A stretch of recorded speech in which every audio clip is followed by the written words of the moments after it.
하나님은 우리의 피난처시요 힘이시니 환난 중에 만날 큰 도움이시라.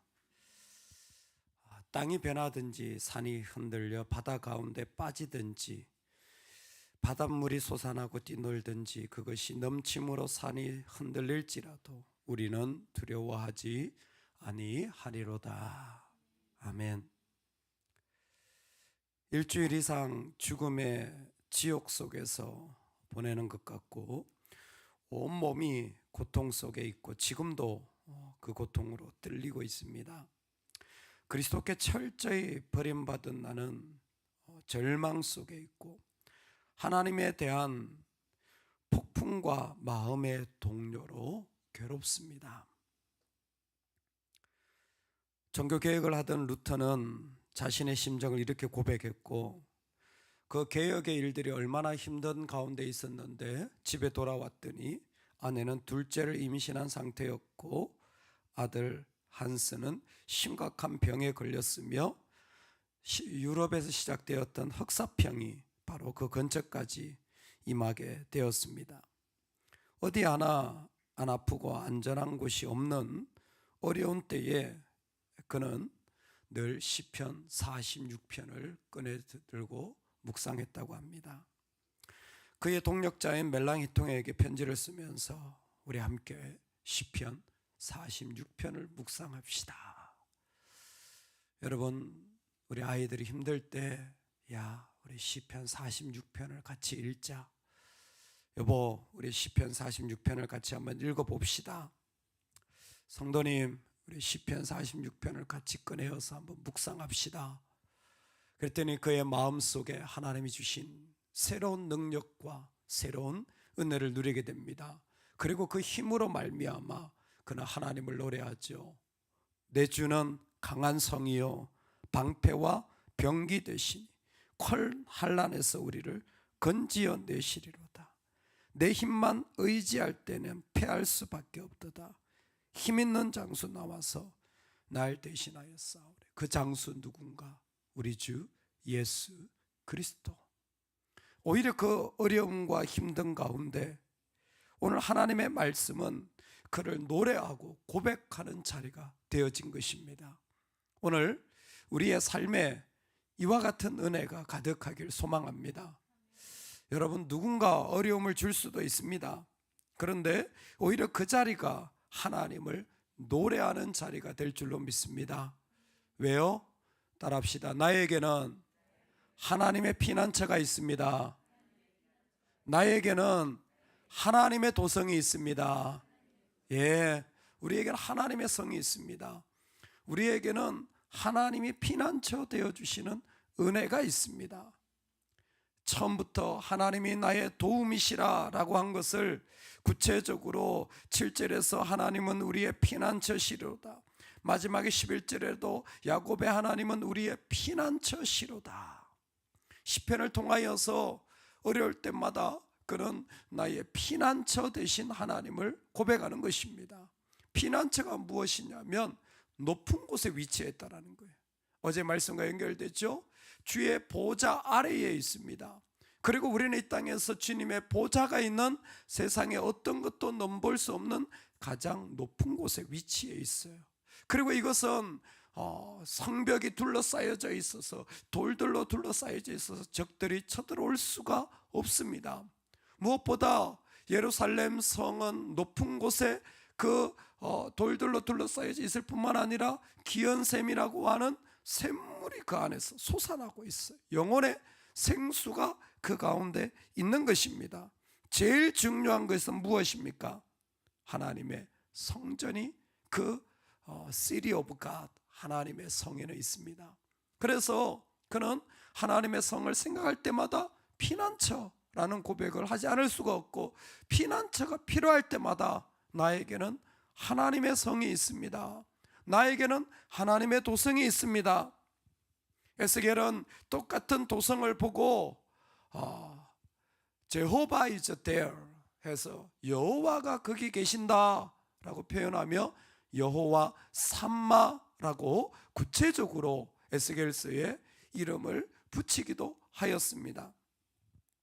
여호와의 성입니다. 즉 하나님이 우리 삶 가운데 가장 높은 곳에 계시는 거예요. 왜 이 성이 필요하느냐? 우리가 정말 힘들 때가 언제냐면 내가 살아가던 삶의 질서가 무너질 때 우리는 어렵습니다. 시편 기자가 고백하는 산들이 바다에 빠지고 땅과 바다의 경계가 무너져 내리는 게 뭡니까? 무서운 혼돈 아닙니까? 땅과 바다의 경계가 무너지는 것을 우리는 쓰나미를 통해서 봤습니다. 도대체 바다가 어디까지 올 수 있는지 사람은 조금도 거기에 견뎌낼 수 없는 혼돈이 닥치는 것입니다. 왜 혼돈입니까? 내가 바라는 것과는 정반대로 일어나요. 나는 이걸 기대했는데 이 일이 일어나고, 나는 이걸 기대했는데 정반대로 일어나요. 그러면요, 사람은 흔들리고 무너지는 거예요. 도무지 감당이 안 되는 겁니다. 한두 가지가 아니라 계속된 일들이 닥칠 때 정말 필요한 게 뭐냐? 나의 피난처입니다. 나에게도 피난처가 있습니까? 예, 하나님이 계시면 하나님이 피난처입니다. 하나님이 계시면 하나님이 나의 피난처입니다. 할렐루야. 하나님이 나의 피난처예요. 내 삶의 가장 높은 곳에 나를 위치하게 해주시는 겁니다. 그분이 나를 거리로 인도하셔서 어떤 것도 침범하지 못하도록, 사망도 죽음도 질병도 사람들이 하는 말들도 뭐예요? 그 가운데 침범하지 못하도록. 그래서 어떤 목사님 글을 썼는데 그렇게 해서 글을 쓰셨더라고요. 신앙인은 영적 회복의 속도가 중요하다. 영적 회복이 빨리 돼야 된다는. 영적 회복이 길게 늘어지면 그만큼 그 사람은 뭐예요? 지금 계속 거기 악한 것에, 믿음 없는 자리에 머무르고 있다는 거예요. 빨리 회복되어야 된다는 거예요. 정말 그래서 그럴까요? 바쁘고 힘들 때 가끔씩 낙심되는 경우가 있잖아요. 정말 세상은요 차갑습니다. 믿지 않는 세상은요 정말 만만치 않습니다. 믿음의 일을 한다고 해서 늘 좋은 일만 있는 게 아니에요. 사단이 얼마나 신속하게 파고드는지 몰라요. 어제 하루를 지내는데 순간적으로 빨리 예배하고 싶다, 빨리 새벽 기도하고 싶다, 나도 찬양을 하고 나도 말씀을 듣고 나도 기도해야 사는데 빨리 새벽 기도하고 싶다. 오전 그 생각이 간절하더라고요. 왜? 영적으로 어려울 때가 있거든요. 순간적으로 힘들 때가 있거든요. 그러면 빨리 회복되어야 되는 거예요. 회복은 하루면 족한 줄로 믿습니다. 할렐루야. 이게 새벽 기도의 능력이에요. 하루면 돼요. 그냥 뭐 아무리 힘들어도 하루면 아침에 눈을 뜨고 하나님 앞에 엎드려서 주의 전에서 기도하면 그냥 다 끝나는 거예요. 할렐루야. 영적 회복이 중요한 겁니다. 어떤 부분에서 우리에게 하나님은 피난처가 되어주시는 복을 우리는 너무 가까이에서 정말 날마다 절감하고 있기 때문에 이만큼 큰 어려움 없이 정말 코로나에도 예배 한번 쉬지 않고 끝까지 달려왔던 것, 어떻게 보면 위기가 오히려 더 큰 은혜가 되어진 줄로 믿습니다. 이 삶에 실제로 일어나는 거예요. 살다 보면 피난처, 이게 얼마나 중요한지 모릅니다. 사람을 만나도요 어둠으로 인도하는 사람이 있고 염려를 갖다 붙이는 사람이 있는가 하면 빛으로 나를 끄집어내는 사람이 있어요. 정말 그런 사람들이 있습니다. 같이 있으면 정말 마음의 어둠이 좀 사라지고 소망이 생기고 말이죠. 그 사람하고 얘기하면요 기쁨이 일어나는 거예요. 그냥 얼굴만 봐도 좋은 거예요. 서로 한번 얼굴들 보시죠. 집에도 있으십니까? 진짜 빛된 사람들이 있어요. 그 사람들 얼마나 귀한지 몰라요. 얼마나 소중한지 몰라요. 왜? 우리는 각자 다 짐을 지고 죄악 가운데 있는데 빛 같은 사람이 있으면요 그냥 너무 살 것 같은 거예요. 피난처입니다. 피난처. 하나님이 하나님의 성을 우리 가운데 하나님 직접 임하실 뿐만 아니라 그런 하나님의 성 같은 사람들을 세우셔서 우리로 빛 가운데 걸어갈 수 있도록 인도하여 주시는 것이죠.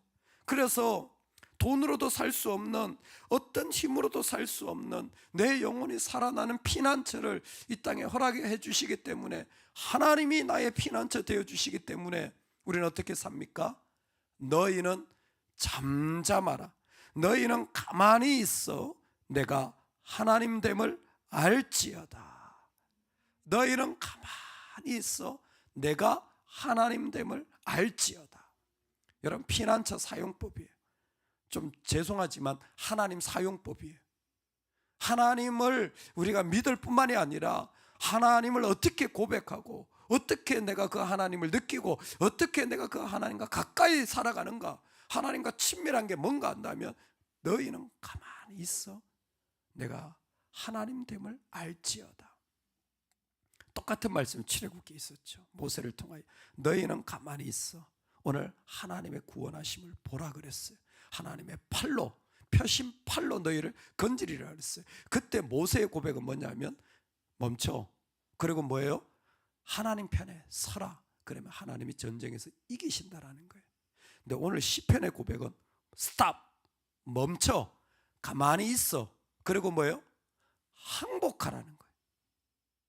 멈추고 항복하라는 거예요. 여러분, 피난처를 가지고 있는 백성들은 이렇게 살아야 돼요. 멈추고 항복하는 거예요. 대적에게 항복합니까? 아니요. 하나님에게 항복하십시오. 하나님에게 항복하십시오. 철저히 하나님께 항복하십시오. 정말 하나님께 항복하십시오. 하나님, 저는 다 내려놓았습니다. 하나님, 저 아무것도 할 수 없습니다. 왜요? 혼돈이 오고 질서가 깨트려지고 정반대 일이 나면요, 우리는 죄인이라 본능적으로 붙잡습니다. 본능적으로 꽉 붙잡아요. 이건 내가 해결해야 되는데, 이건 내가 어떻게든 만들어내야 되는데, 본능적으로 꽉 붙잡고 거기에 자기의 염려와 근심과 문제를 막 쏟아붓기 시작해요. 자기가 하나님 되고 있다는 걸 자기도 몰라요. 자기가 부여잡고 자기가 그 문제에 하나님 되려고 해요. 여러분, 우리는 대적에게 항복할 필요 없습니다. 그렇다고 아무것도 안 하느냐? 예, 계속 그 일을 합니다. 그런데 우리 심령은 뭐예요? 하나님, 저는 여기에서 주인됨을 내려놓습니다. 이거 내 거 아닙니다. 할렐루야. 내가 주인 아닙니다. 내 인생의 주인 내가 아닌데 뭘 그렇게 싸질머지고 다니세요? 내가 염려할 거 하나도 없는데 내 거 아닌데 뭘 그렇게 고민하세요? 남의 집 자전거 저거 왜 안 닦나 그거 가지고 고민하십니까? 고민하지 마세요. 농사꾼들은 항상 남의 논을 지나가면서 왜 저 집은 저렇게 풀을 안 뽑나 그러면서 가요. 근데 그거 가지고 밤에 싸질머지고 고민하는 농사꾼은 없습니다. 남의 일이니까. 이거 주님 삶이에요. 할렐루야. 이 땅에 있는 거 주님 삶이지 이거 내 거 아니잖아요. 그럼 뭐예요? 주인됨을 내려놔야 돼요. 항복해야 돼요. 항복하고 주님께 내어드려야 되는 거예요. 당신이 주인이십니다. 당신이 하셔야 됩니다. 내가 문나라 중에서 높임을 받으리라. 내가 세계 중에서 높임을 받으리라 하시도다. 그래서 지금 우리가 하나님 되려고 하는 것을 멈추고 하나님이 그분의 왕국을 이루어 가시는 것을 우리는 알아가야 합니다. 하나님이 당신의 왕국을 우리를 통하여 이 땅에 이루어 가신다라는 것을 우리는 분명하게 보게 될 것입니다. 그러므로 여러분, 하나님 앞에 항복하시고 멈추시기 바랍니다. 가만히 있어라. 그 가운데 하나님이 어떻게 역사하실지 그저 바라보기만 해도 얼마나 재밌고 즐거운지 모릅니다. 우리에게 닥친 혼돈 있잖아요. 하나님이 다 새롭게 만들어 가실 거예요. 염려가 있잖아요. 하나님 또 새롭게 그 가운데 이루어 가실 겁니다. 문나라 중에서 하나님이 그 이름을 세우셔가지고 그 가운데 하나님의 왕국을 건설하시는 것을 우리는 보게 될 줄로 믿습니다. 우린 그 믿음만 있으면 돼요. 그러면 이 땅에 하나님의 나라가 이루어져 가게 될 줄로 믿습니다. 하나님은 우리가 가장 어려울 때 피난처 되어 주십니다. 우리를 흔드는 어떤 일들 속에서도 여러분, 우리에겐 피난처가 있어요. 힘드십니까? 그럼 빨리 하나님 찾으세요. 그 자리에서 뭐 땅이든 바닥이든 실내든 어디든 바로 무릎 꿇으세요. 그냥 눈을 감으세요. 그냥 바로 하나님을 찾으세요. 여러분, 내가 정말 할 수 있다면 내가 좀 나는 좀 영적으로 무딘데 오늘 생각해 보니까 하루 동안 하루도 하나님을 찾지 않았다. 여러분, 그런 날 있잖아요. 하루 동안 한 번도 하나님을 찾은 적이 없어. 그러면요, 저녁에 그냥 집에 가지 마시고 교회 들리세요. 교회 들려서 기도하고 가세요. 야, 내가 이렇게 살아서는 안 되지. 그리고 뭐예요? 새벽을 사모하세요. 새벽을 사모하세요. 하나님이 우리를 도우시고 말씀하시고 내가 그 능력으로 살아야지. 뭐 다른 거 가지고 삽니까? 그러면 그 마음에 감사가 안 나올 수가 없습니다. 오늘 하나님이 주신 은혜가 충분한 줄로 믿습니다. 차고도 넘칠 줄로 믿습니다. 우리 그런 은혜 속에 살아가시기를